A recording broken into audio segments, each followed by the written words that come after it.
Hello gamers and future friends, I have a special game for you guys and gals today, one filled with adrenaline, heart-racing gameplay to compete for the best time, where the player portrays an assassin rushing through areas to eliminate a specific target using nothing but your surroundings as projectiles.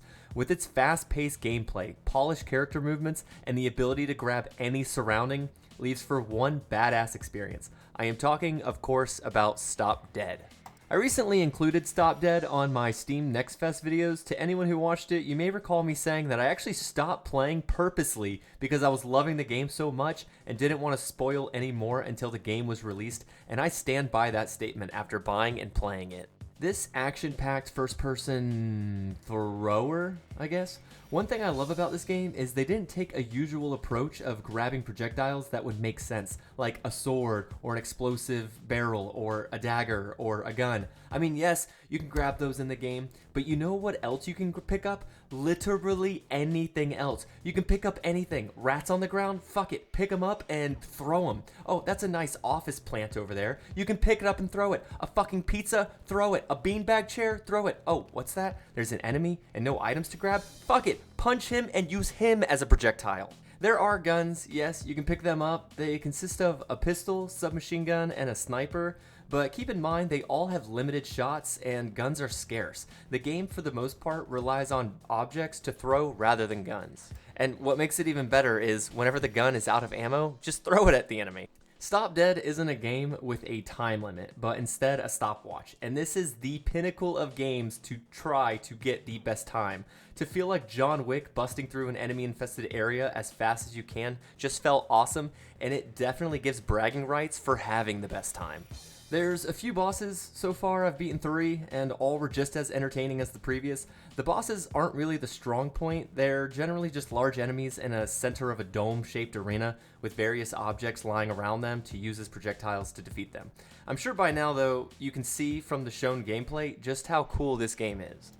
However, obviously every game has flaws, and this one only has one, and it sucks because it's actually what makes this game also great.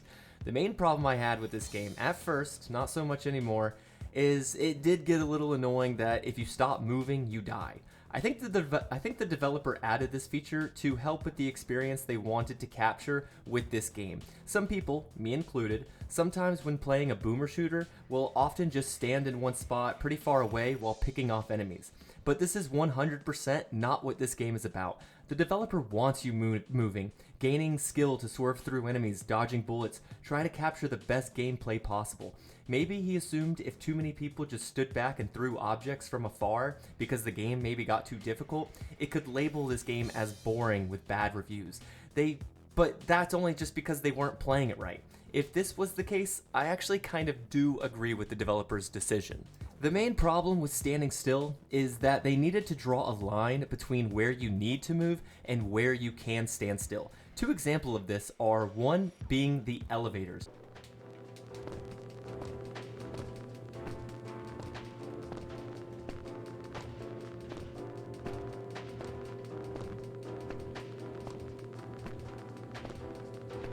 One level requires you to enter an elevator and rise a few floors, which takes time. And the entire time, you must run around and jump in the elevator, just looking like a wild person, which in my head I was like, okay, just let me stand here. I am in an elevator. There is a blue barrier at the beginning of each level where you can stand still. But I don't see why they couldn't just put this barrier in the elevator to stand. And only whenever you leave this barrier, it makes you continuously move again. The second example is when there is an NPC. An autograph? I kinda forgot to ask for one. Hey, I wasn't expecting you to stay here. Okay, autograph. There are times when an NPC will be in the area and is trying to have a conversation with you, and you're just like jumping around like a crazy person while they're literally just trying to talk to you, which did add a small amount of humor as the NPCs were almost laughing at watching you not able to stop moving. Maybe we'll use these rocks? Oh, wait, you can't stand still. This is gonna be a really messy autograph. But keep in mind, these are just small nitpicks. It didn't take away any amount of fun that I was having with this game. Currently, StopDead only has 37 reviews on Steam, and that just pisses me the fuck right off. How can a game this entertaining, sharing similarities to Mirror's Edge or Neon White, have such small sales? This is the reason I actually started this channel. I just hope to help people notice these hidden gems that were shadowed by big releases. StopDead was released in October of 2023. Do you know what else was released in October of 2023?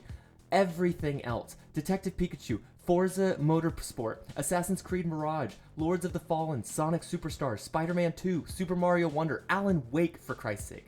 Which, with October being such a busy month, it could explain how this amazing game went unnoticed.